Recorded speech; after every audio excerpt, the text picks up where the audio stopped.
You know, our greatest resources obviously are our children, and in such a wonderful town to be a part of. So I just want to thank you for being on the committee. I know I don't have a tremendous amount of time today. I decided to focus solely on the middle and high school. And I really want to give us sort of a high level overview of what you would have seen. I know many of you were able to join me on the tour, which I guess was a month ago now. I feel like we've been through a lot of major storm, Thanksgiving.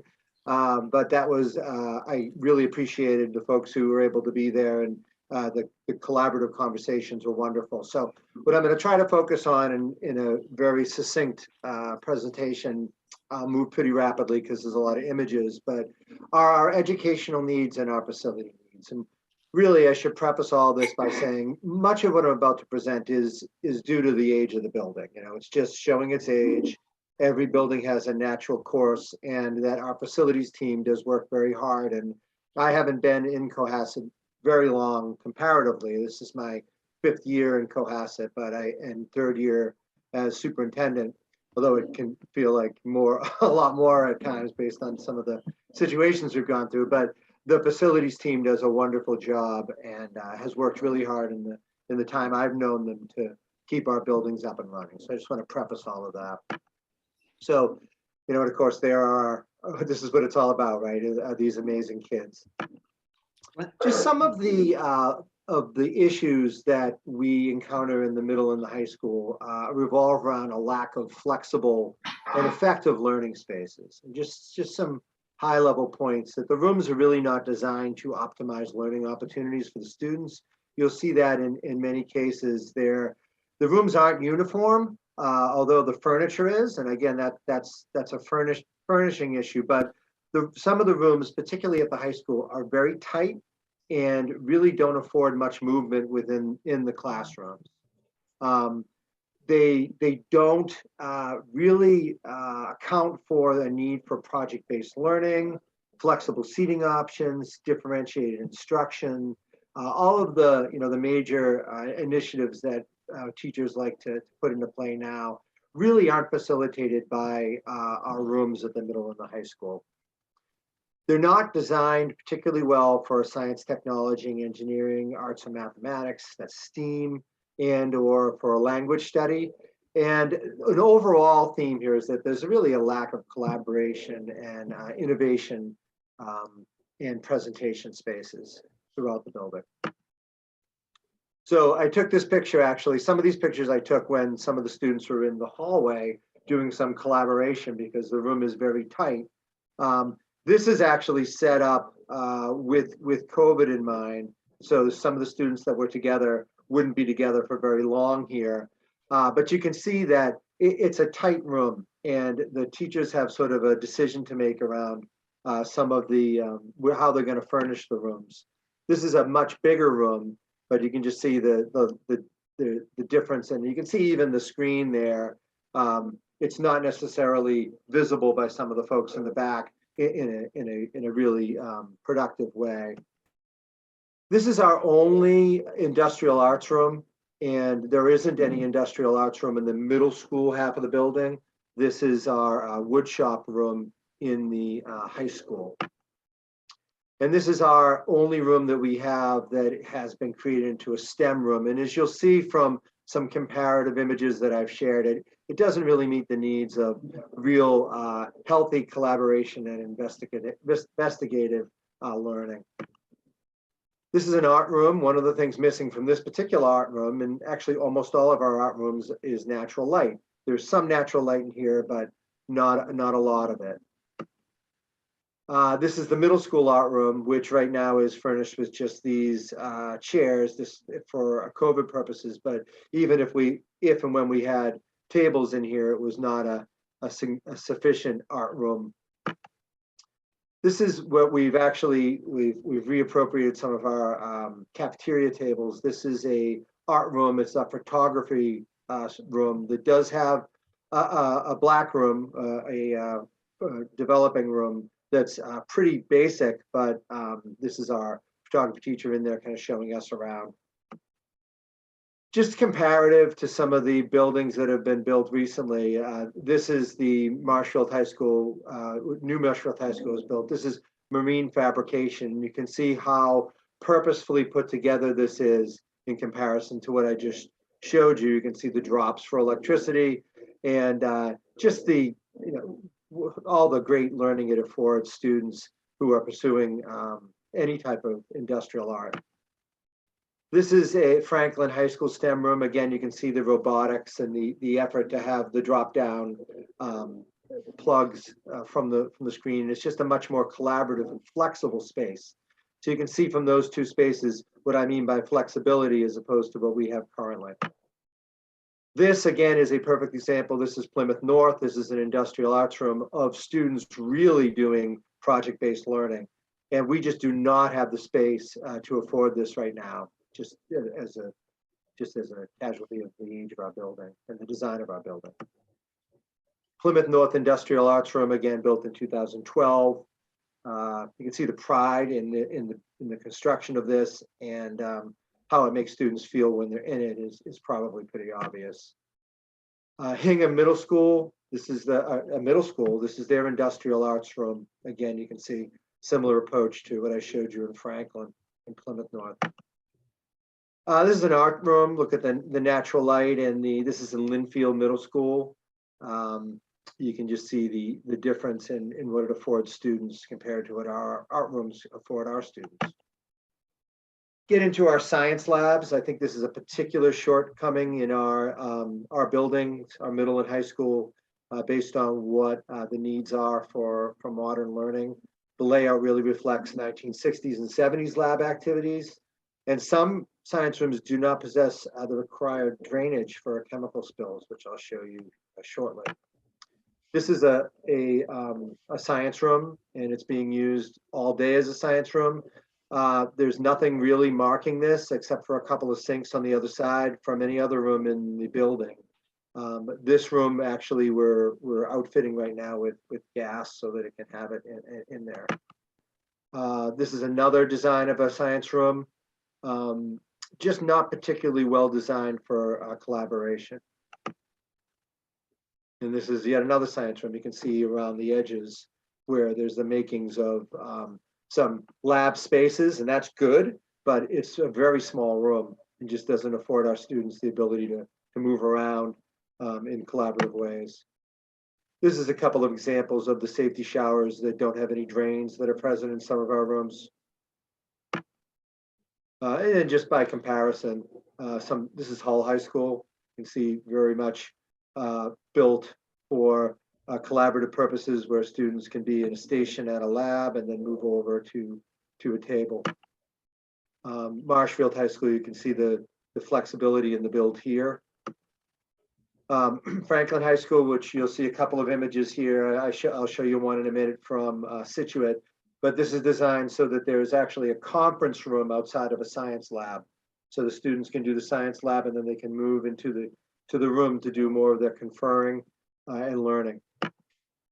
Whitman Hanson High School, this is more traditional, but yet much more properly outfitted than our rooms. Hull, this is again the middle school science room.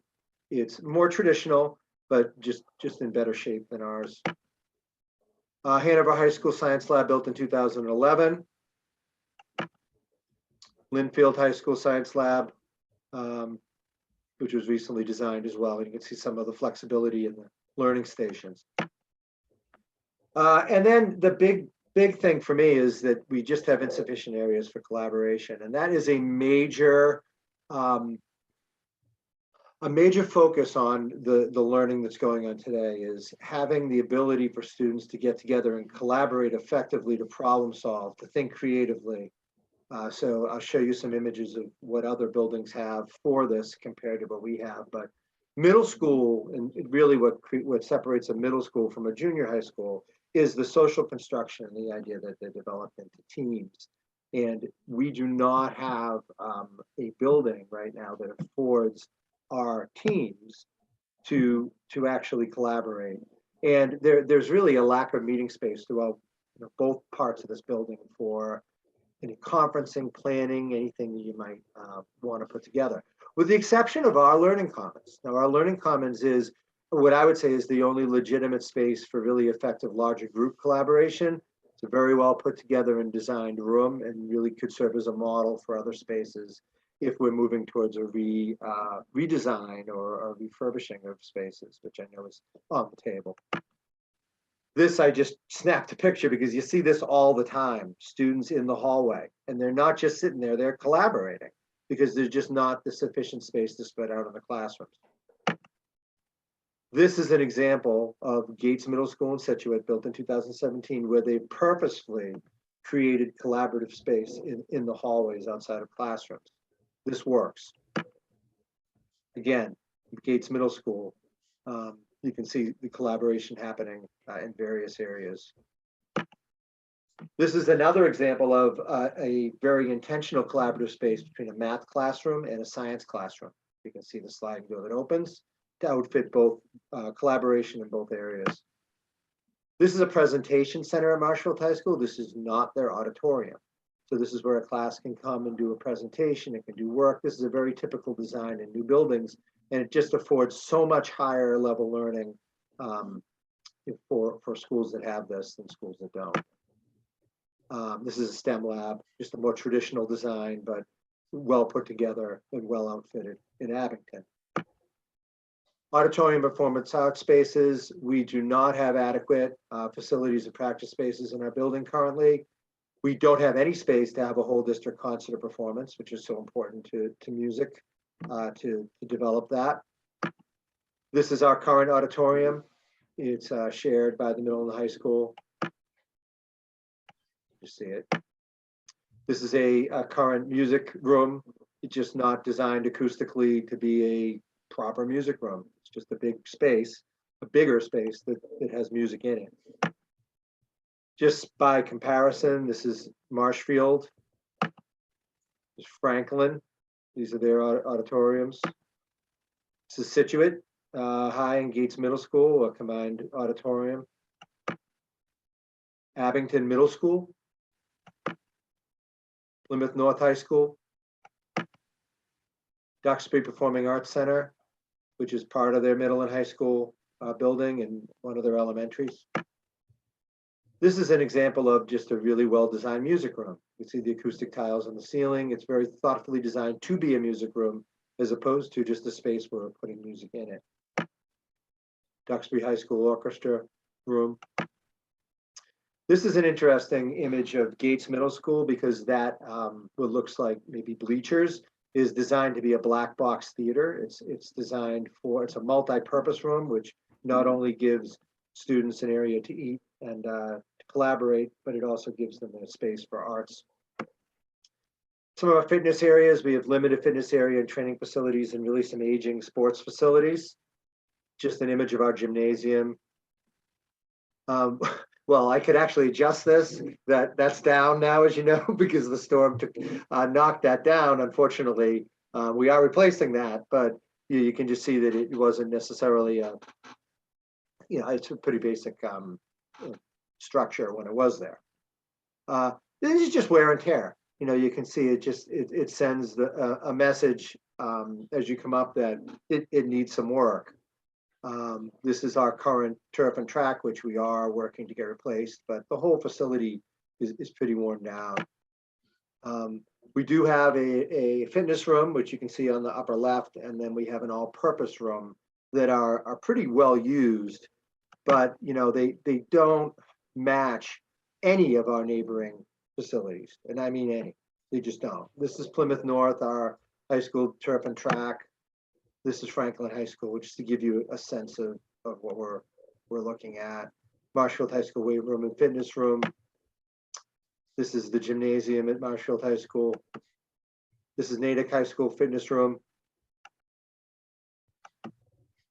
Somerset Berkeley have an indoor track that goes around it. Our cafeteria space is dated, insufficient, and does not accommodate differing student needs. There's no real learning opportunities within our cafeteria that many of the other cafeterias afford. We have no other student dining areas. Many of the Schools that are similar in nearby towns have their own student dining area, their home ec area where students can learn about cooking. But we don't have any of that. This is outfitted for COVID, but it's still a very tight space for the amount of students we have in our middle and high school. Not particularly innovative in its learning opportunities. And you just start looking at some of the other high schools around us, Plymouth North High School. This is a perfect example of a home ec room that was built at Marshfield High School for that purpose. This is a cafeteria. Hanover High School, you can see the cafeteria and the flow of it. Gates Middle School. This is Marshfield High School cafeteria. Hingham Middle School cafeteria. And then some of our facility needs. This is the outside of our building. The exterior outside of the building, it lacks a major entrance to the high school. We've had several people that come down here because they really don't think that's the entrance. It's just not designed. It has no real outer signs of being a major entrance to a high school. Parking is very limited, and whenever we have any event here, it's very difficult to park without parking illegally. The entire footprint needs repairs and paving, weeding and landscaping. There's no loading dock or storage to accommodate the basic provisioning of middle school and high school.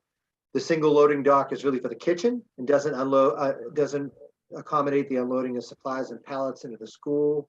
There are repointing needs on the outside of the building, almost all of the building. We did have an issue outside of the middle school where we actually had some of the outer edifice falling onto the ground. We had to block that and fix it. But recently we've even had some further issues with that. Our facilities is working on it, but it is a concern. Roof is at the industry standard end of life, and we are removing and replacing the rooftop gymnasium unit. It did cause some major leakage in the gym, but I'm thankful to see that's going to be repaired. Again, that's the exterior. This is the main entrance to the high school. You can see it's just kind of hidden. Main entrance to the middle school, we did a lot of work on this, and it's a much better entrance for sure. This is the loading dock. Again, I should say we don't have a loading dock. This is our garage that's serving as a loading dock. That all of our supplies come through here and out the other end into the building. Just some examples of just some wear and tear around the exterior of the building. This is where the reappointing needs are. You can see the tight parking for the middle and the high school there.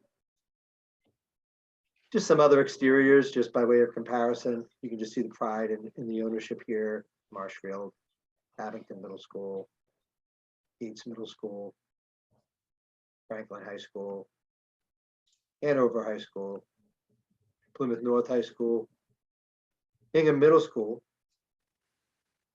That's Natick Middle School. It's Wilson Middle School. It's the Duxbury High School Middle School building. In the interior of the building, and I know I'll go more quickly here, but lockers are used in the middle school, but they're 20 to 30 years old. All the hardware combination locks are worn. I mean, almost all of them. The high school lockers are unusable in many areas. The control system for our HVAC is over 20 years old. It's really crucial in order to contain those environmental factors. That's been under a microscope with COVID.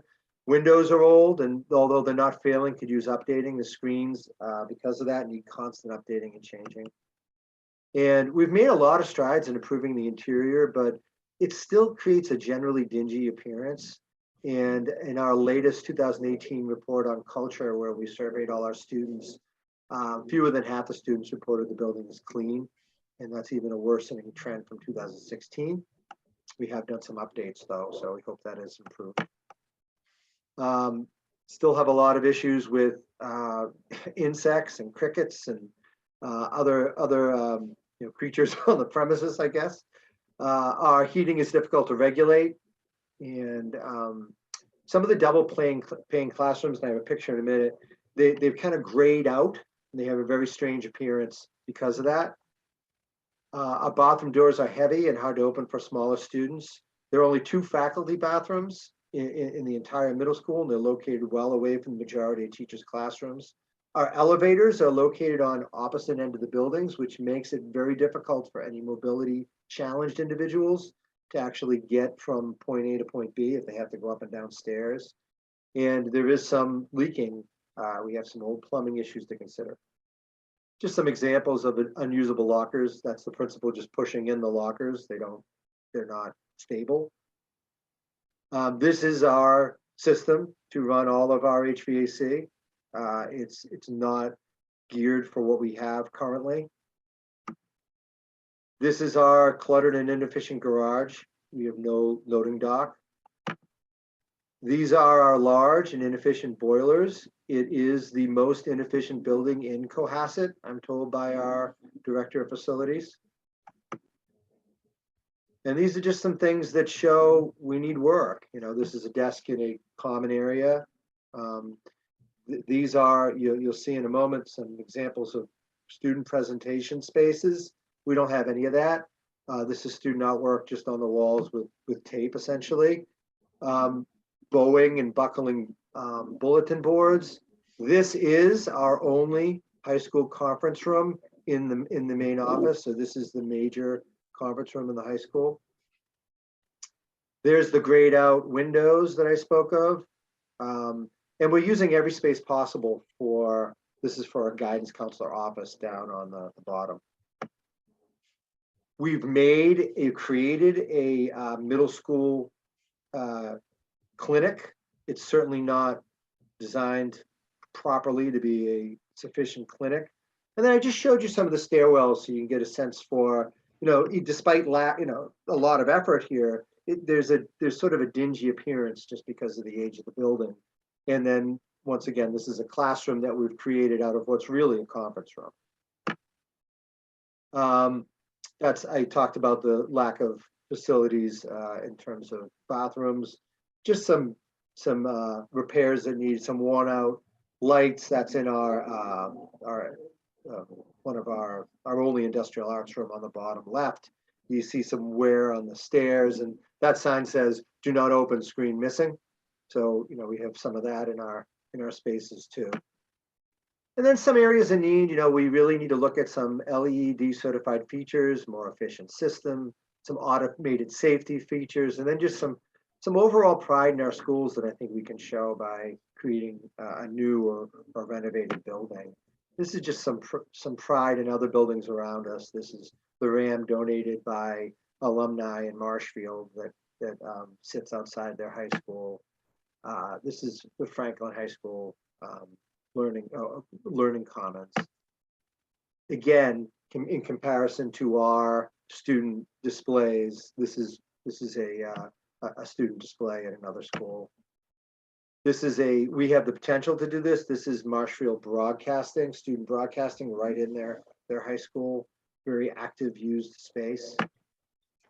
This is Hingham Middle School, just the entrance. You can see the flags. Plymouth Natick High School foyer. Again, some more from Hingham Middle School. It's a stairwell and an opening. And then this is really what people see when they first see our schools. They don't see much in terms of that pride and ownership. And so I thought that would give you, and I'm sorry if I went a little over time, but a little bit of a kind of a high overview of where we are right now with our middle high school. And I'd be glad to answer any questions. And this hopefully gave you a little bit of a visual tour if you weren't able to join us. And I know every community is unique, but we're compared to every community on everything. And I think it's important that you have a perspective on what's out there and what our kids have in comparison to kids around us. So I appreciate your time, and I'll be certainly here. Thank you. Thank you, Dr. Sullivan. Nan, I believe you have a question.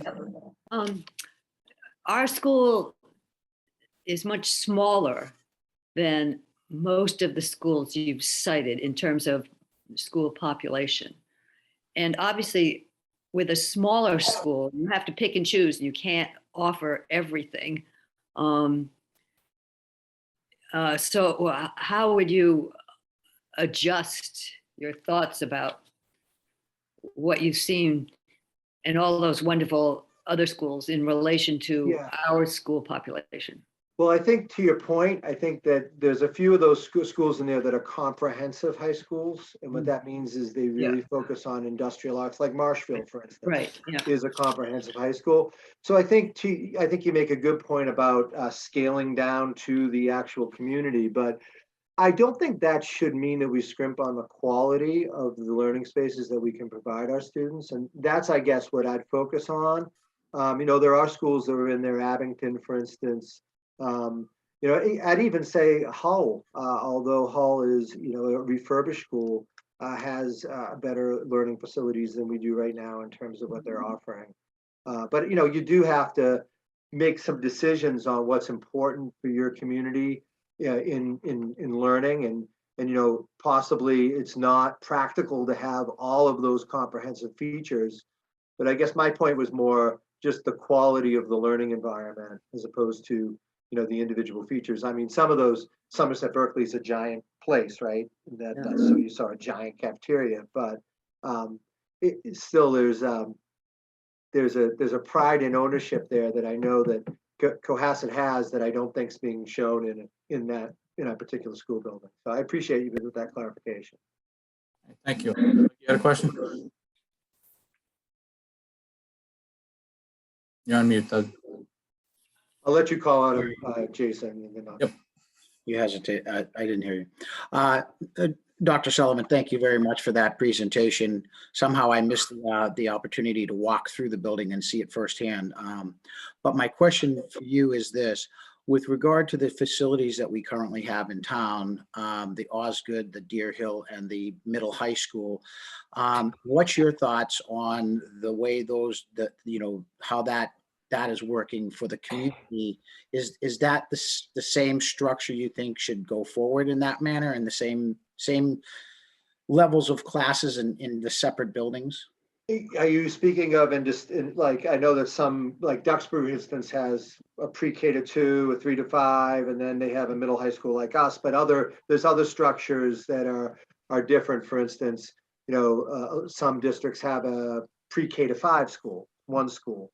Right. I actually personally really appreciate the focus on the ages that we have right now. I think that's a big strength in this district, that we have a pre-K to 2 school that really focuses on that age group, and then a 3 to 5 school.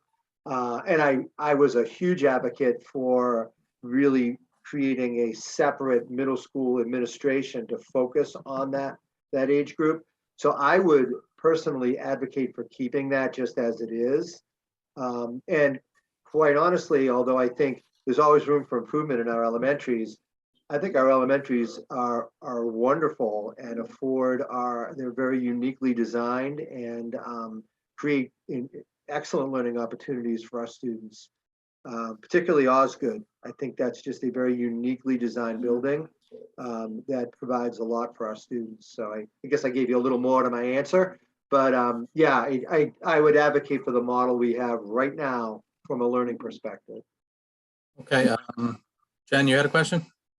This is sort of a micro level one, but I'm just curious about the average class size in the high school, because thinking about an English class of 18 versus an English class of 25, and how much of like classes are discussion and how much is collaborative work, and just sort of better understanding how those spaces might ideally be worked. I mean, not too much of an answer, but just sort of in general.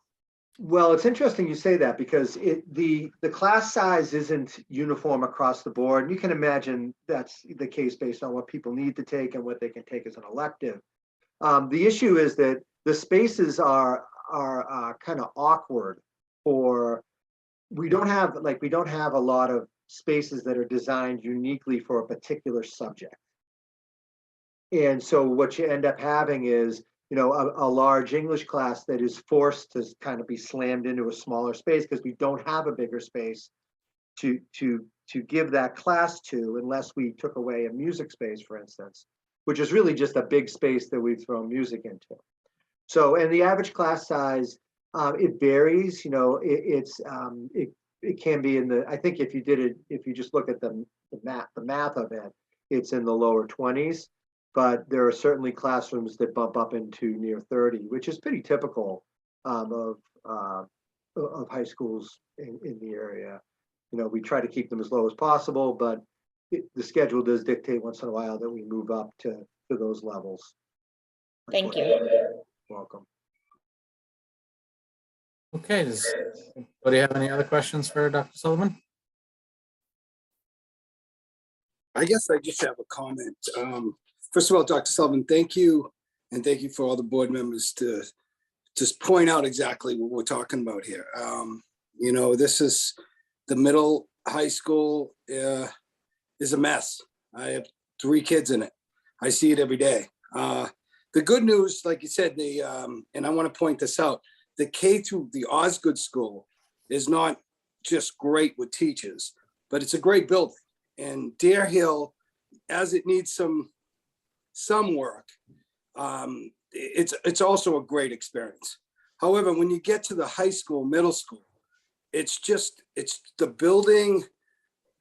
I invite every one of you guys to like go through the line in the morning and see what I see every day. And I just got to say, our kids deserve better than this. You know, I've been coaching, going to other schools and seeing what they have. And it isn't about what they have and what we don't have. We have great kids and great teachers. Okay. I got to tell you, we blow it out of the water. Our kids they articulate well. They look you right in the eye. They're just really good kids. So we got a lot of that because of K through 2. When I say that, some of these schools go from K to 5. You know, you got kids in such a big development area. 5th graders to kindergarten is night and day. Just like what Dr. Sullivan was saying, when the high school was a high school, middle school, you had 11-year-olds with 18-year-olds. It's not that way anymore. And it's a blessing to see that happen. So, and I thank you, Dr. Sullivan, for that leadership and doing that. So everything's in play for our kids to be successful. However, the building really isn't. So I guess like we really need to come up with kind of a plan of action of what we do tomorrow versus like something in 5 years. This should have been all done 5 to 10 years ago, but it wasn't. So I just want to emphasize how much I appreciate everyone here. However, I just also want to emphasize that we really need to get this going as quickly as possible because these kids are this is not up to Cohasset standards. And I think that the visuals today were not only as a visual, but when we go to these school committee meetings, I wear a hat because it's cold. And in the summer, everybody's sweating. It's time for us to really come together and come up with a plan from the next 30, 60, 90, 100 days. Like, you know, what can we do to accomplish now and give our kids now the best experience they have? Because we're falling behind not only with education, but we're falling behind in wellness. We only had 6 girls in 8th grade sign up for basketball. We're not getting that communication message out there because we don't have any screens to say, hey, did you sign up for this? It's just, this all has consequences. And, you know, I want to thank everybody for being on the committee. Also, I just want you to advocate through the community on how this is important by talking to the selectmen. Be concerned. I'm on the Budget Finance Committee, and we're going through budgets right now. So I would appreciate everybody trying to consider, you know, looking at those budgets to figure out which ways we could do to really make the experience better for our children. And thank you for that. All right, thank you. Thank you, Paul. Any other comments, questions? No? All right. I'll be happy to come back at any point. I'm so thankful for the work you're doing. And I hope you take the presentation in the spirit that it was meant. And just we're looking to improve. There's great things happening in our schools and buildings. Couldn't be more proud of the teachers, and the kids are spectacular and the community is spectacular. We're just, you know, everything has its time and its age, and I'm just trying to give you a sense of where we are right now. And I really thank you for the time. All right, thank you, Dr. Sullivan. Thank you. Thank you. Okay, And with that, we'll segue into our next agenda, which is the statement of interest / request for designer services. About an hour before this meeting, 6-page document was sent to all of us. I don't know if we all had time to look at it or read it, but John is here to walk us through this. So John, if you want to take control. Sure. Let's just see.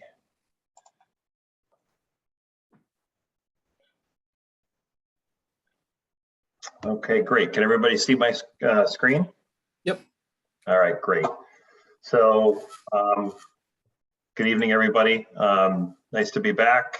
Wanted to just kind of get you up to speed on what we put together here. Basically, we put together a request for services to do an existing condition study on all of your buildings. We heard that feedback at the last meeting that if we're going to look at one, we should look at all three. And that's kind of what we looked at doing here.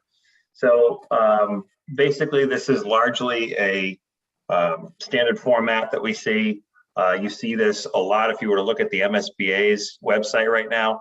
Their feasibility study or request for services looks very much like this. Okay, so we modeled it after that same thing. But this, remember, we're doing this to get you ready for a statement of interest. So kind of just taking you through it. The owner is seeking professional services of a qualified designer in accordance with Chapter 7C of Mass General Law at the 3 schools. It's an existing condition study of its existing buildings. The information gained will be utilized in the submission of a statement of interest by the town to the Massachusetts School Building Authority, and the fee for services will be negotiated. Got some data with the help of Michelle on the schools, the grade breakdown, the current enrollment. She also gave me some information on the enrollments kind of listed out through 2029, I believe, which as you'll see in the middle high school, those numbers drop. And that's exactly the kind of stuff the MSBA will want to talk about once you're invited into the program. Statement here, while certain buildings are newer than others, the town wanted to ascertain the needs of all of its facilities prior to the submission of any statement of interest. The town will complete any SOI itself. The designer will not be involved in the process. The MSBA has very strong feelings about that. They don't want you hiring somebody to put that together. They want you, the town, to put that together. You can hire somebody to help you get the info that might help you do a better one. But if they say, hey, did John or some designer help you put that together? And you say yes, they don't like that very much. They want the town to take ownership of that submission. The goals, again, you're doing the statement of interest, and the main goal here is to gather current data on the buildings and use that information where applicable to help prepare an SOI. Let's see, the main areas to be looked at and assessed at each building: site development, look at the site topography, look at drainage issues, condition of pavement, sidewalks, retaining walls, fences, signage, all of those kind of exterior things, a lot that the doctor mentioned. Building structure, how do the building structures look overall, as far as any visible issues with the foundation or superstructure. Again, this is not meant to be structural testing. Someone's not going to come in and tell you what the issue is, but what they will take a look is say, hey, look, these buildings, if you were to do X amount of work, there would be code upgrades that you would have to do to be considered given the age of the buildings. Looking at the building exterior systems and finishes. So, as an example, in the middle high school, they'll take a look at all of the masonry, talk about anything that's broken, things that need to be possibly repointed, that sort of things, and they'll do that for glass and glazing, doors, kind of give you a good statement of the health of the enclosure of your building. Roofing systems, obviously, we heard that there's some issues there. Take a look at all the components of the roof, the history of it, warranty status, so that you're aware. And again, these issues here, I would consider taking this out. I would say that they should own trying to look at everything. But that doesn't necessarily mean they may or may not climb onto it. They'll need access. Those are the kind of things we would deal with through an addendum to the system, and after we receive any questions as well. Building interior systems and finishes, to have a good look at the conditions of the walls, floors, ceilings, hallways, function spaces, kind of all of those, the interior. Talk about how those finishes are performing, visible signs of distress, and as you mentioned, water leaks. The MEP systems, again, look at the types of the systems that you have, their ages. Testing won't be conducted, but there'll be discussions with facilities about the historical performance problems you might be having and all of that. And then another big one is accessibility. As I heard the doctor talk about, the middle high school has accessibility issues from getting from point A to point B. Really a big issue. Again, why a lot of this is important is for you to understand that if you were to do even we'll say, quote, just a renovation, after you go beyond a third of the assessed value of the buildings in renovation work, you have to bring everything up to code. So basically you would trip all sorts of life safety codes for things that aren't up to date as far as sprinklers, and if you don't have those, other accessibility issues, lots of kind of a Pandora's box of money spent behind the walls because you're doing, you think, hey, we can do a renovation for X dollars, but X dollars may have Y dollars built into it that you would never see, that you would have to do. And then this is kind of the important piece here. At the end of this, we want to report, okay, on each of the sites, including a capital reserve analysis focusing on the key systems or structures which may need immediate repair or are foreseen to require major expenditures over time. So again, this will give you an understanding of, okay, the roof at Deer Hill is 10 years old. You're going to need to replace it 15 years from now. An average price for that would be X, to carry, to kind of list those things out. The dates we looked at for this would be to put this out for advertisement on the 8th, which is a week from tomorrow. That would mean we would put it in this week, so it would advertise in the Central Register on the 8th. A couple of weeks to return those responses. Shortlist. The holidays are in here, so again, nothing in here is in stone, but I wanted to put some dates down so you get an idea of the time. If coming back, folks can look at them over the holidays, we come up with a short list of the firms that we would like to interview. We do that shortlisting and interview them. We would contract with them, and then we would look to give them about 6 weeks to do this, to do their actual investigation, a couple of weeks to get us a report. Why that's important is that leaves you about a month to get your statement of interest in. Michelle, I believe the date we said was April 29th. Still there? That's correct. Yep, Okay. that's correct. So want to make sure that we tweak this with the right date to give the town enough time to take the information that they get and put it into that statement of interest. And again, obviously, the statement of interest we're talking about is the middle high school. Minimum qualifications for those responding. This is pretty standard stuff. To be considered an architect, what that means, and to also have your, MCPPO training for school project designers and owners project managers. You don't specifically need that because that you're doing this yourselves. However, my recommendation would be to require because when and if you get invited by the MSBA, they're going to require that requirement, so that better to have a chance of working, kind of in the same pool of potential vendors than excluding it and having someone who's never really worked in a school before. You're just kind of wasting your time trying to weed through and realize that it's not the right candidate. The selection criteria, basically you're going to go through and see, get all of the names and information of the folks going to be out there. And, this does come right from the MSBA. There's a list of like 30 different sub-consultants. It's not necessary for what you're trying to do. However, we do touch on them, I think all of the important ones. There's other things like library, specialists and kitchen equipment. You don't need that for this. This is really a 30,000 foot level look at your facilities. And then at the end of the day, we want them to tell us names, professional registration numbers. We want them to tell us who would touch each and every one of those categories, just to make sure we have a complete team. Some of these firms will have that team or a large part of it in-house. Some will have to go out and get it. But again, this is only existing conditions. So if somebody doesn't have somebody, or I should say, I'm not really concerned if an architect says, I'm going to do all of these, as long as they have some in-house staff to be able, with the background, it should be fine. So basically, we want them to give us in their information, prior similar experience, past performance with these other types of public jobs. Again, some of this is some boilerplate language that they are used to seeing of, prove to us that you're a reasonable designer.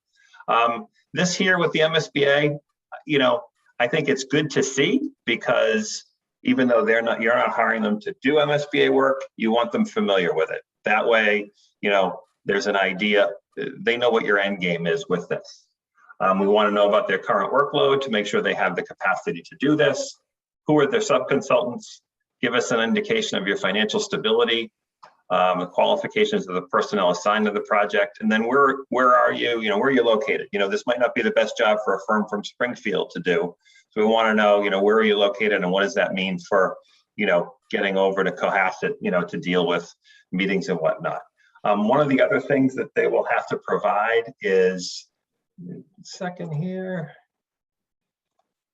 is the designer selection board application form. This is basically where they boil down and put all of their information, how many people are in their firm. They'll give us an org chart of who they are, what their relationship is to each other, so we know who's in the firm and who's a subconsultant. They give us the resumes of the key people from their team and from the subconsultant teams. And then most important is kind of a listing of their current work, and then a list of current work of their subconsultants, and then past projects. And you get an idea from this where they've worked, size of the job, whether it's current, whether it was new or renovation. And this is a very standard form that's put out there by the state that cities and towns use as part of this process. And then what we're suggesting is that folks give us, one original and a couple of electronic copies. That way the original would go to Michelle in the office. She would get a USB stick, I would get one. We would email this stuff to you. There's no reason, unless someone wants it, to kill you with paper, to have them create paper, because usually they just end up in a box in somebody's office, looking to be recycled at some point. We kind of give them an understanding of, don't go any smaller than 10-point font. Put them on double side, just, if when you do that original, to kind of, save some trees. And then, we haven't put out here yet really a page limit. So I want to chew on that one a little bit longer first, but I don't think it's necessary at this point. Everything would be addressed to Michelle. It would be labeled Cohasset Public Schools Existing Condition Survey. All questions, I'd have the questions come to me. And then what I would do is gather those questions, try to get answers from Michelle or whoever else from the town. And then before we would issue those answers, share them with the committee so that you can see what's going to go out in the form of an addendum. I see it really being questions about, do you have this kind of study? Do you, has anyone ever, looked at X or Y or Z? What we would do is we would gather all those questions and answer them at one time along the way. Because this is existing conditions, talk to Michelle about it. I don't think there's a need for a pre-proposal briefing. The reality is these folks are all going to get walked through the school if they're chosen. So do we really need them to go and walk through the schools, to take pictures, to give us presentations and show us that they walk through the schools? At the end of the day, I think that the interview would be more about, talk to us about other schools, other cities and towns where you've done this kind of look, to try to help the town, get into the process with the MSBA. And then just some boilerplate, you can pull it, they can withdraw it with a written request. It's a public record at the end of the day. We reserve the right to cure any minor informalities, all that good stuff. Michelle has a designer services contract that we will attach. Again, here's another reference to that DSB form that I just showed. And then the final attachment would be some certifications, statement of that you've paid your taxes, non-statement of non-collusion, whatever else that the town usually uses in its procurement process would be attached there. So I've spoken for like 10 straight minutes. So if anybody has any questions, I welcome them.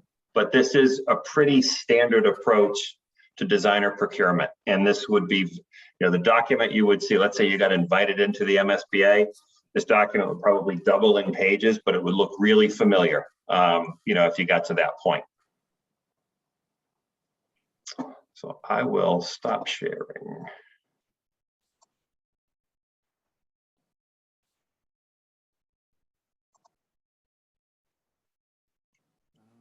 I Okay, have a question.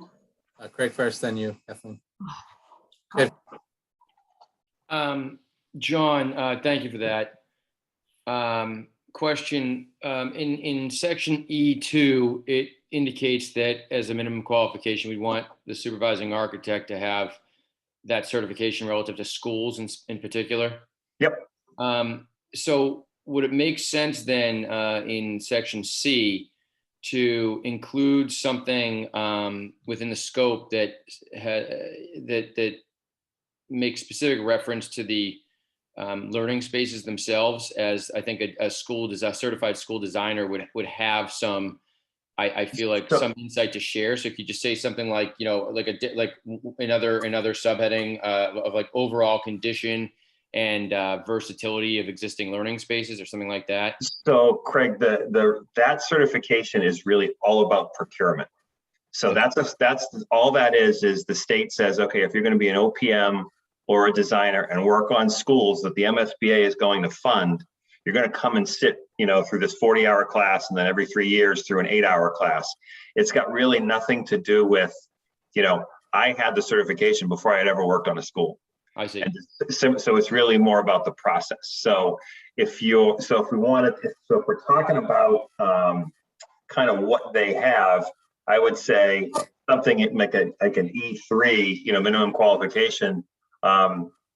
We could say something along the lines of demonstrable proof of work on, of at least 5 years of work on educational facilities. Something like that. We could put something like that into, or you could say 10 years. I mean, we could say whatever we want so that you get a, school designer, somebody who's worked on this before. What you're asking for in this request for services is not a heavy lift. They'll know right away, I get what they're trying to do. They're trying to get themselves set up for that next phase with the MSBA. Okay. So do you want me to add something like that? Well, it's not my decision. It's the group's, but I personally feel like it might make sense to have that included in the scope. So include that in the qualifications, and then include something in the scope that relates to, so we can get something in their report related to the effectiveness of our existing learning spaces. But again, this isn't, my decision. I don't know if Jason, you want me to make a motion to that, or we just sort of, I don't know, informally agree or disagree there on this point. I don't know. I think it's a good idea, Craig. I would like to see proof of work on education. I mean, that's the building that we're requesting, and they're going to be looking at it, so they should have ideas. So I have no problem adding this. Does Okay. disagree? Just shout out if you disagree. 5 years, 10 years. 10, I think would be good. So are we could I ask, I'm sorry, I don't mean to jump in, but I was raising my hand. I'm trying to understand what the actual, Craig, are you saying that you want the organization that does this review to comment on that part of this, I'm sorry, I'm not speaking properly here. I know what you're asking. Are you saying you want that organization to say, to comment on the facilities usage? This is what I'm reading here in the scope of services strictly towards looking at the actual physical plant. But it sounds like what you're saying is you would like to see something in the report saying that the way the building is situated right now, it's not good for learning. Is that what you're saying? That is exactly what I'm saying. Whether Yeah. or not the group agrees with me is another thing, but that's what I'm saying. Yeah, and so I'm not thinking, in my opinion, John, I'm not thinking that this is necessarily a request for qualifications of an individual of the organization as much as it is. That's what we want to see. That's part of what we'd like them to report on. We're assuming that whatever organization that we look at and ultimately go with has the expertise to make those comments. Understood. The concern I have is that the process, if you go down too far down that road, you are having them start the process that the MSBA wants you to do. So the question is are you concerned truly about how the spaces are used at the other two schools? If the answer is no, don't waste your time and money looking if the K-5 program is using their space appropriately. You know what I mean? I would suggest maybe then, we could certainly add something to this that talks about, I'd want a little more time. I'm not going to come up with that on the fly. What I would do is ask to send it to you guys separately that, says, okay, here's another piece of scope that we would put in here. And I would just dig into the MSBA's feasibility study and say, okay, how are you trying to figure out the best way to say, assess, get an assessment of that. But the question I have is this, you are not attaching this report to your statement of interest. So do you want to pay somebody to talk to Dr. Sullivan for him to tell you the answers, for them to report on the answers so that you had somebody write down everything the school department told you doesn't work with the school? So it's kind of the chicken or the egg thing, because once you get into the MSBA, they're going to dig in like ticks on this issue. And they're going to make sure that you've vetted this 8 ways to Sunday before they commit to giving you money to go to schematic design. So, John, you answered my question. I was jumping the gun. So it's clear that what I was doing was getting into some weeds that we don't need to get into at this level. It looks like we're going to be exploring that in extreme detail after we submit the SOI and we're invited to participate. So in that later feasibility study. So I think you answered my question. It's unnecessary at this point to get into that. But I do still think it makes sense to have someone with some demonstrable.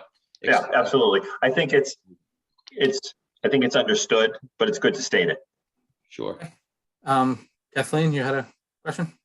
Yeah, I was wondering, do we think it makes sense to phase this with putting the middle and high school first, and Osgood and Deer Hill second? Because I think the timeline does seem a little bit tight. I think it's a great idea to do all of the facilities for sure. I think that even though we think that Osgood and Deer Hill are, stronger shape than the middle and high school, it's good to get ahead of this and have an understanding of the district as a whole. But I do feel like this timeline is a little bit tight if we're looking at an April deadline for the SOI. So, and I think if we're really truly focusing on just the facilities, it seems like they're fairly separate analyses. So I wonder if we would want to stage that a little bit. I mean, I think it's a relatively tight timeline anyway, so I don't know how much less time we could give, for the analysis of the middle school, high school, but does anybody else think that it would make sense to phase it a little bit?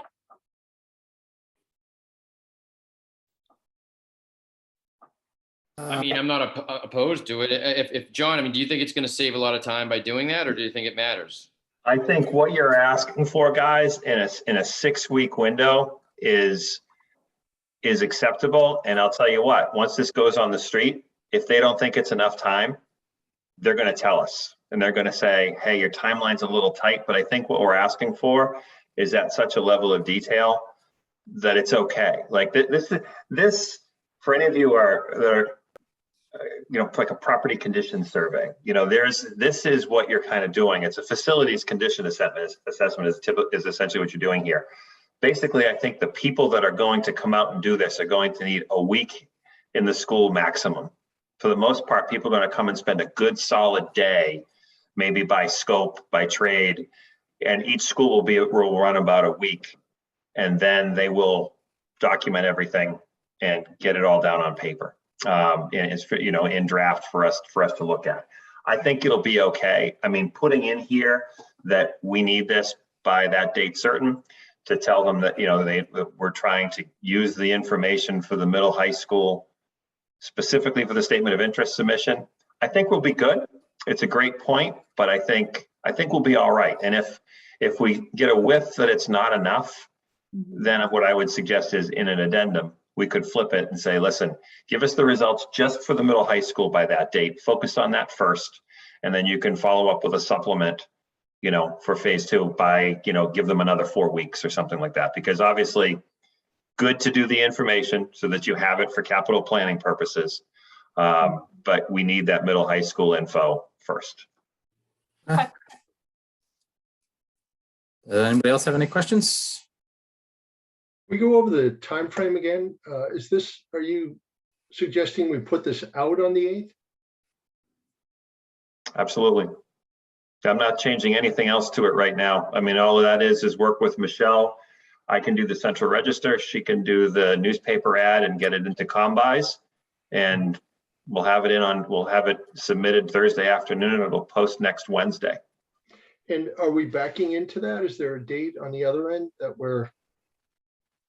Yeah, the April 29th date is the date that the statements of interest are due. That is the last date. The portal opens sometime in January, and you can submit anytime in that period up until April 29th. That doesn't prevent the town from starting the statement of interest. So don't get me wrong.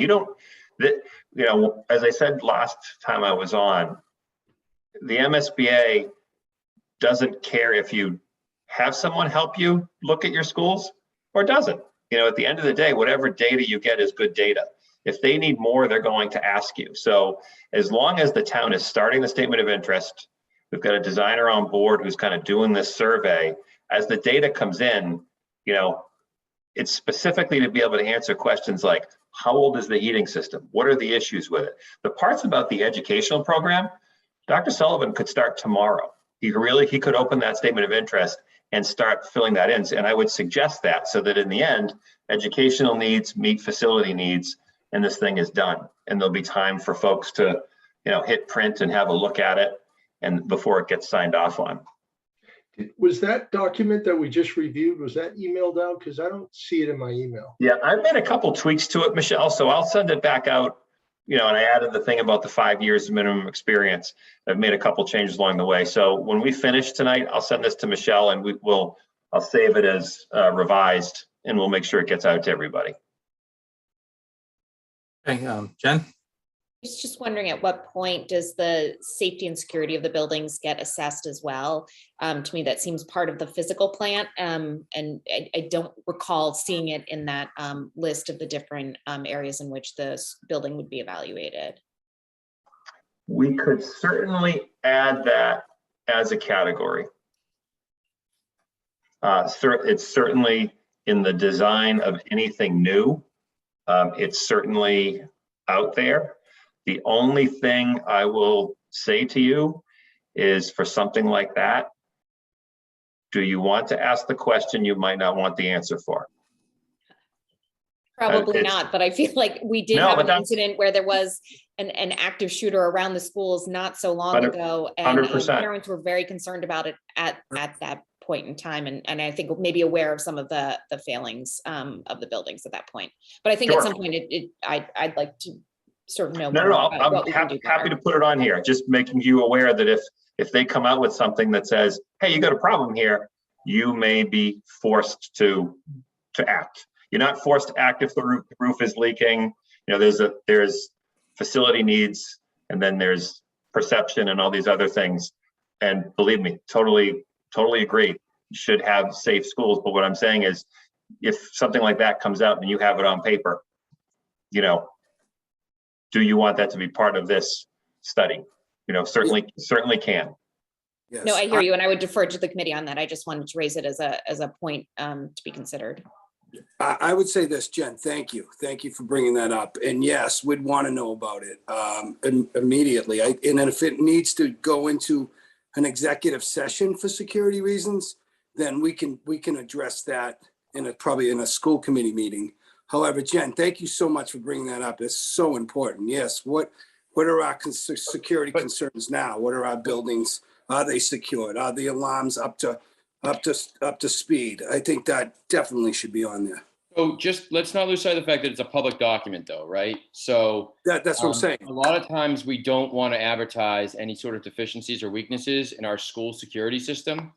So if it's a public document, we may want to certainly that information will be, I think, evaluated at some point. I don't know that, and again, this is just my 2 cents. It's not my decision, but I always get wary of discussing security measures, protocols, systems in any sort of public space or in any sort of public record, because it basically provides a blueprint for any would-be wrongdoers. You could also ask for this, Craig, after somebody's on board and do it as an ad service. There you go. And So rather than put it out here as this, I can add to the section that talks about the specifics. I can add, security. I can add safety and security as one of the areas right under structural or HVAC or that sort of thing. I think that's the prudent choice. I think it's a very good, observation. I'm working on something else with a state agency, and I think they would feel the same way. As concerned as we all are about security, just putting the word in a public document is perhaps not a good idea. Let's the bad guys know what's up. Pretty much. So just to show all of you, this is what I did. So right here, I just put in security consultant so that you have one on the team. What we end up doing with, didn't share it. Here you go. Right here. That's the way to go.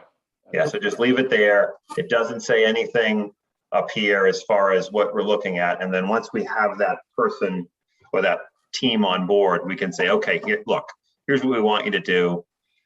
Give us your thoughts, take a look, and you don't have to put it in writing either.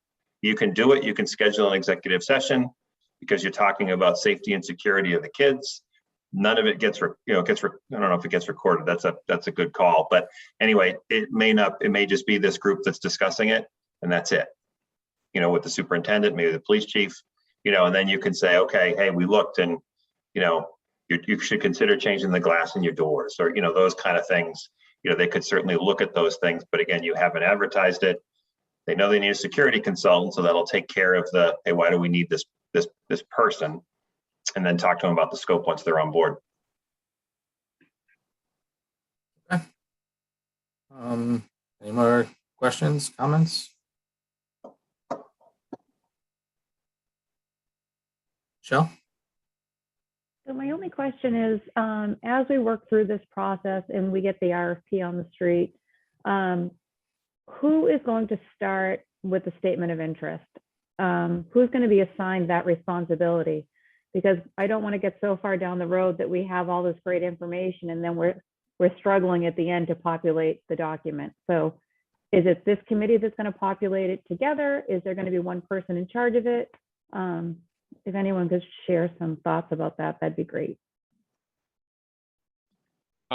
I would make a suggestion to just form an SOI subcommittee that can work in conjunction with the superintendent of schools and director of finance and operations, so that they can be developing that in parallel to this process, and then be able to present that either intermittently or at the end of their labors, so to speak, to this whole group, and it can be approved before we submit it. I think that's probably what we should do.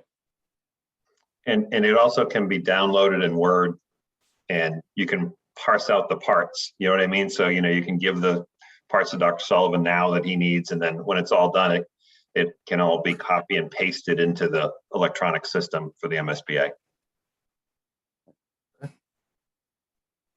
Makes sense. Used to be the head of that subcommittee. I'm happy to do it. I'll do it. Okay, right. I can work on it. Kathleen, great. beautiful. But I also would qualify that as I've never done this before and I don't have a lot of expertise in it. So Craig, if I heard you volunteer there too, maybe we could, maybe Yeah. I misheard that, maybe we could work on it together. I'm happy Yes. to take a laboring oar, but I will need some direction. And guys, I can help you too. I just can't do it for you. The last time I did it, I got my hand slapped really hard by the state, and I don't want to do that again. That's helpful, John. Kathleen, I'll assist you, and I, obviously it'd be helpful just from a liaison perspective of me being able to connect everyone with the school department heads, and I'm happy to do that. Great. Does anybody else want to be on the subcommittee? I'm happy to work on it too.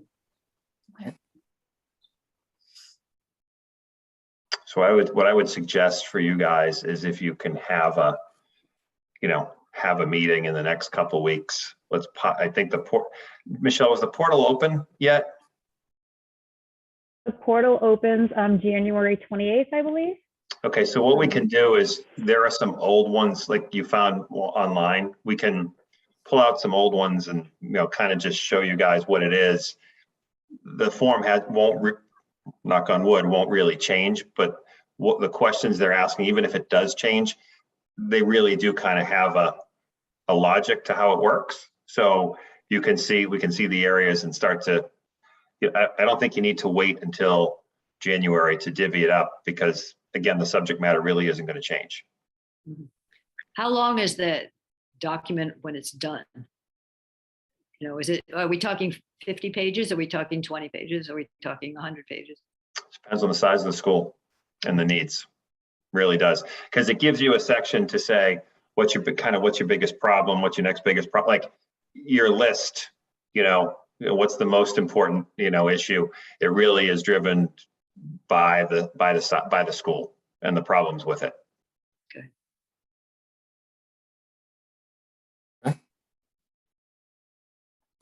So do we need to make a motion to send this out? So moved. Second. Seconds. All right, roll call vote. Kathleen Burns, Aye. Paul Kearney, Aye. Jennifer, Aye. Greg McClellan, Aye. Martin Nee, Aye. Nan Roth, Aye. Douglas Schultz, Aye. Jason Earls, aye. Thank you very much, John, for all your hard work on this, and Michelle. All right, guys, I will update this and send it to Michelle, and you guys can have it shortly thereafter. Thanks so much, John. Much. Okay, Very guys, have a good night. Take care. You too. Okay, moving on. There was a field trip to the Harvard, Massachusetts school. Do you want to give a little update? Did you kind of spearheaded that thing? How? Doug spearheaded it, but Kathleen and I were there. Yeah, Okay. we met yesterday afternoon at the school. We were given a tour of both outside and inside, pretty much wherever we wanted to go and look at the facility. It's interesting to contrast that walk with the superintendent's presentation today and what our school systems look like compared to what we saw yesterday. So, one of the things that I was mostly interested in as we were walking, it was actually towards the beginning of the tour, was the thought that was put into the flow of traffic into and out of the school. They were very careful in how they have two separate entrances. They have a bus entrance and they have a drop-off entrance. And if anybody's ever tried to drop their kids off at either of the schools in our town, it's not the most convenient thing.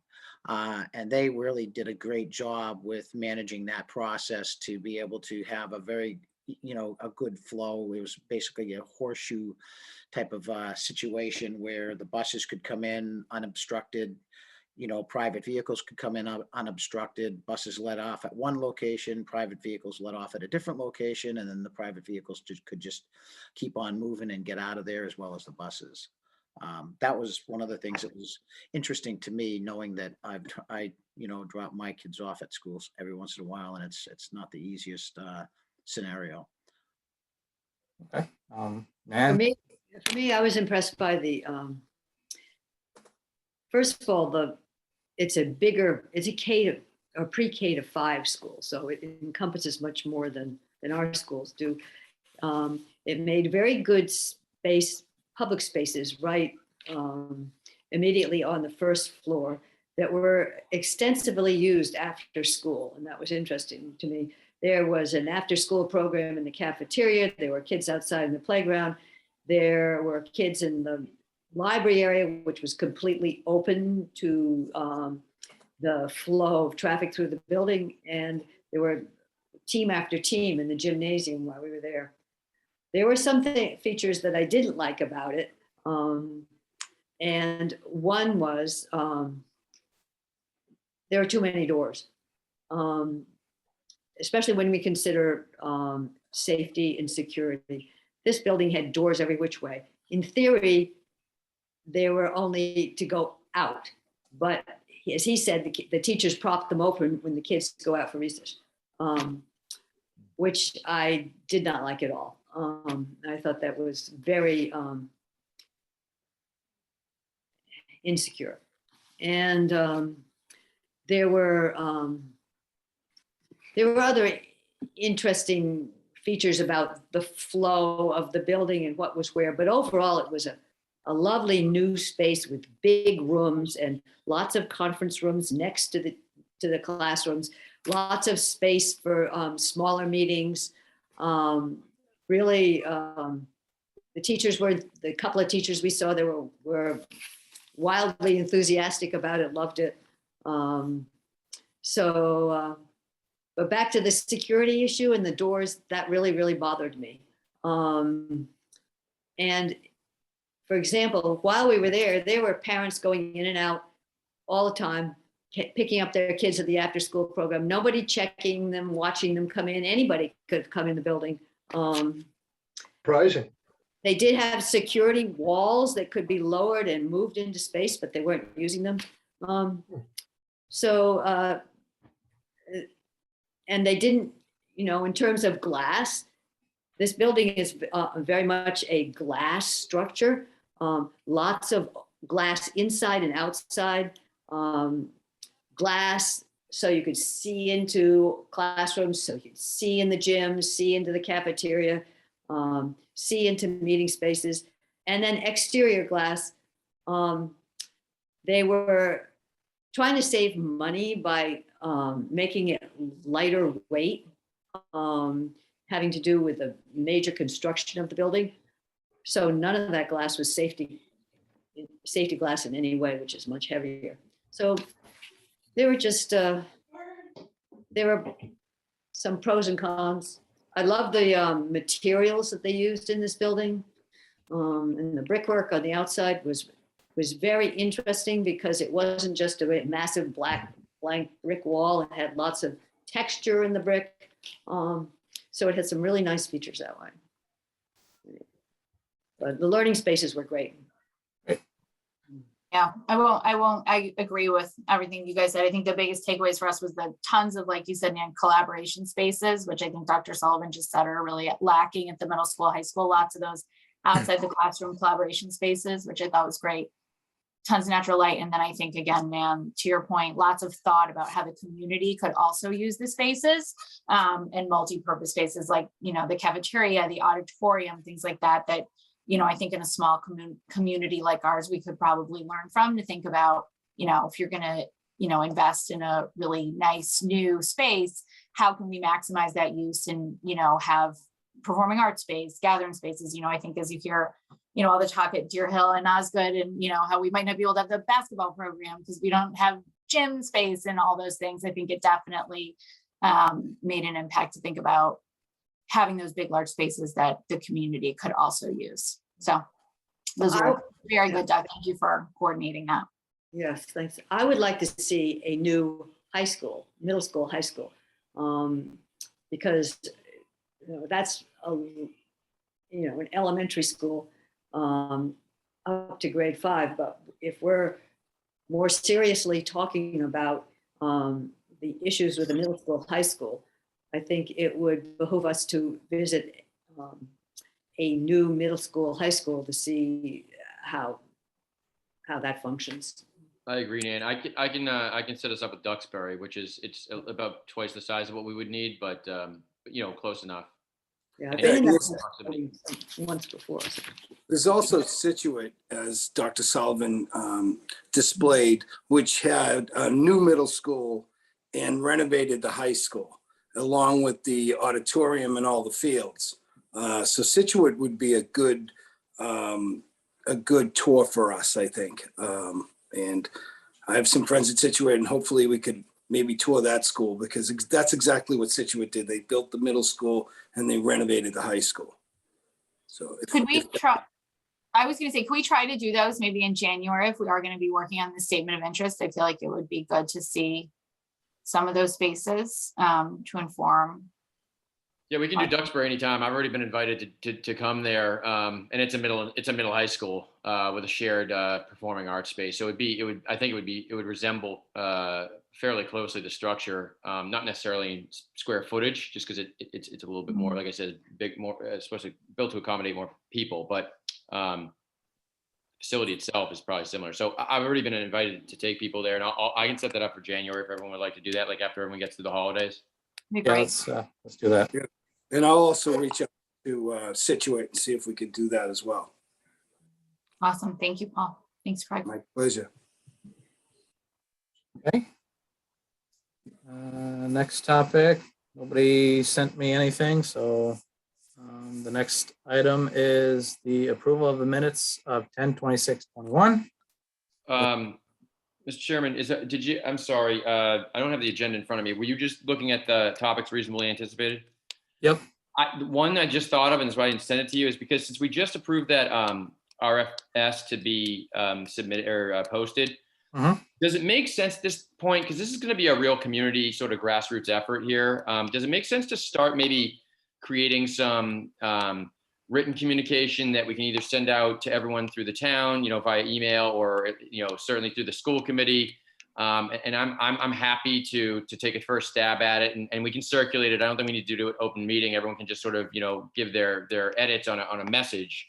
That's how we do it at the school committee anyway, and just to sort of notify people of where we're at. I think people probably forgot that it was formed. I still talk about it every school committee meeting, but just to sort of get everyone on the same page. Does everyone think that'd be a good idea, or what? I think that's a great idea, Craig. Yeah, me too. Yep. Okay, I'll do that. Yeah, then. I'm still trying to get our Okay. webpage, the town webpage for us Right. active. It's got our names and email addresses, but the mission statement isn't up there.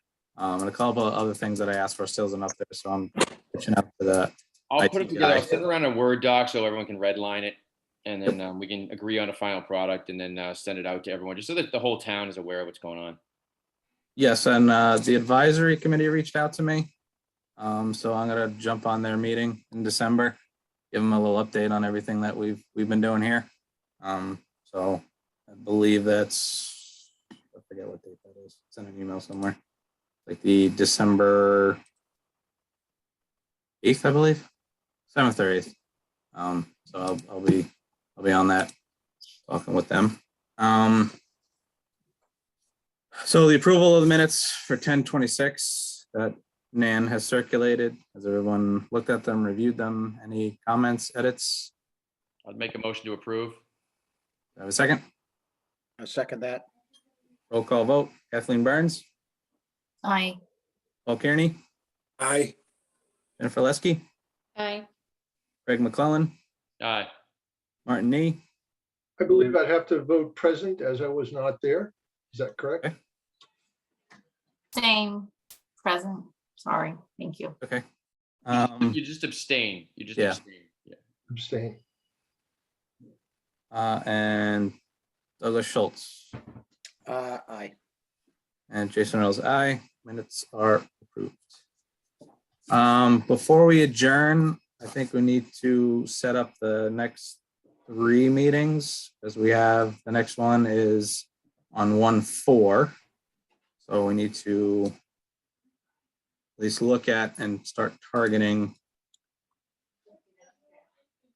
the last Tuesday in February is February 22nd.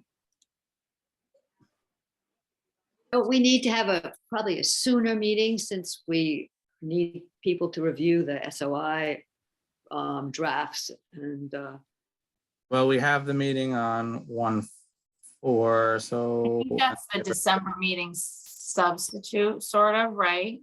That's yes, we're correct. not doing the one in December because it was too close to the holidays and nobody's around.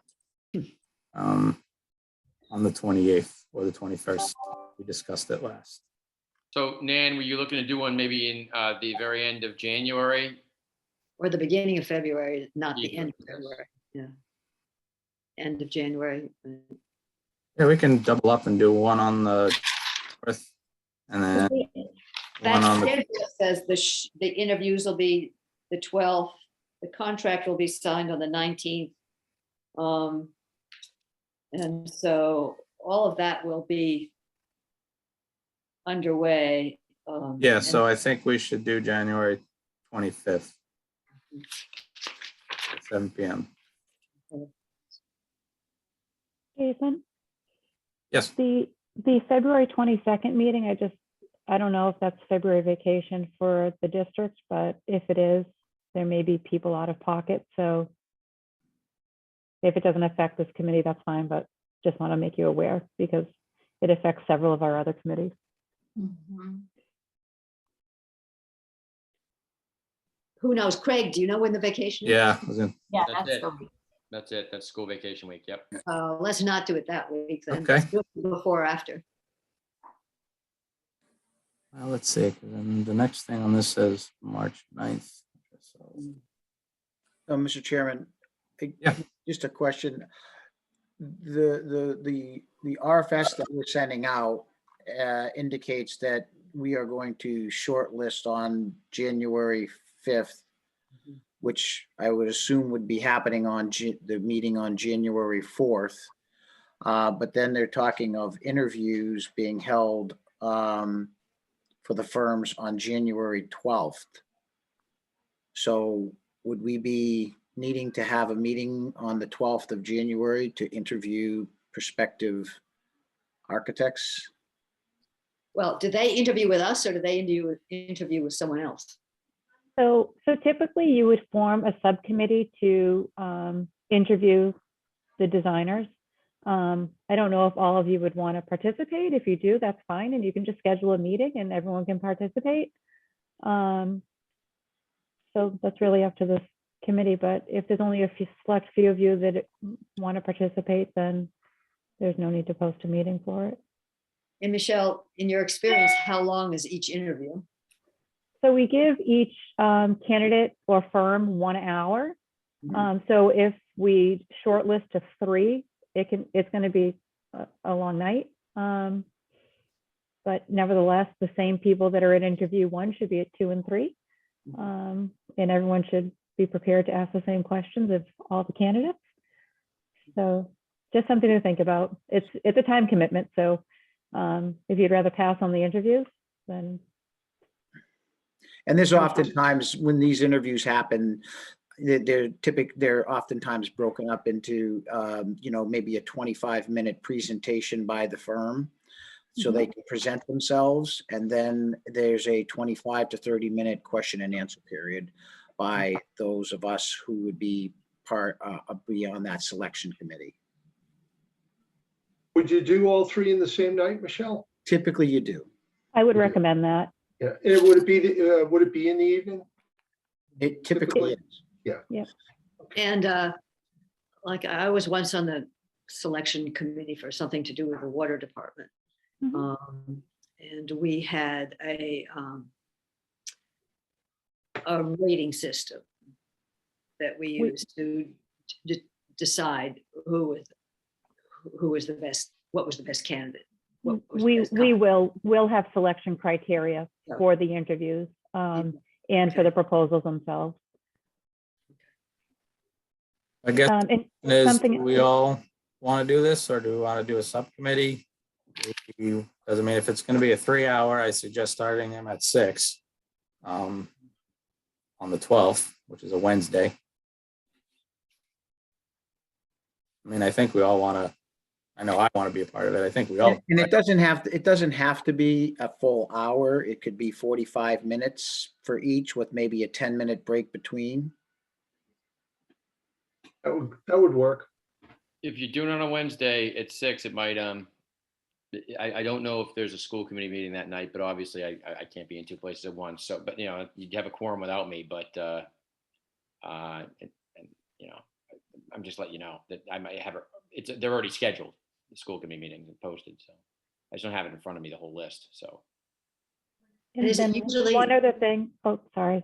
Is it Go ahead, usually Nan. three? Is it usually you narrow it down to 3 people, the 3 groups? 3 or 4. 3 or 4? 4. And then something else to consider is, are you going to want to do these in person or are you going to want them on Zoom? Right. We'll decide that later. The other thing too, I mean, Michelle, correct me if I'm wrong. This is the plan for this RFS is to go out on the 8th. It hasn't gone out yet. If we want to change that interview day to the 11th as opposed to the 12th, we could do that. We can make any modifications to this RFS up until the due date with issuing an addenda. So you do have Even if- time to Right. consider. Even if it were to go out, we could still Absolutely. still change it through an addenda. Yep.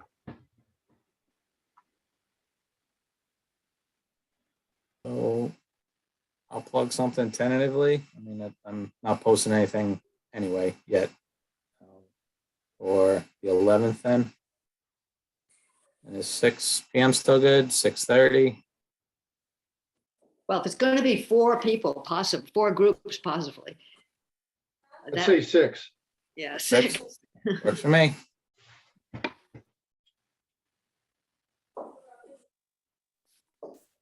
It works.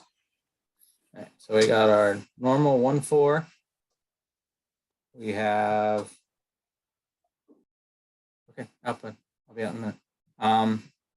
The interviews tentatively on 1/11 at 6 p.m.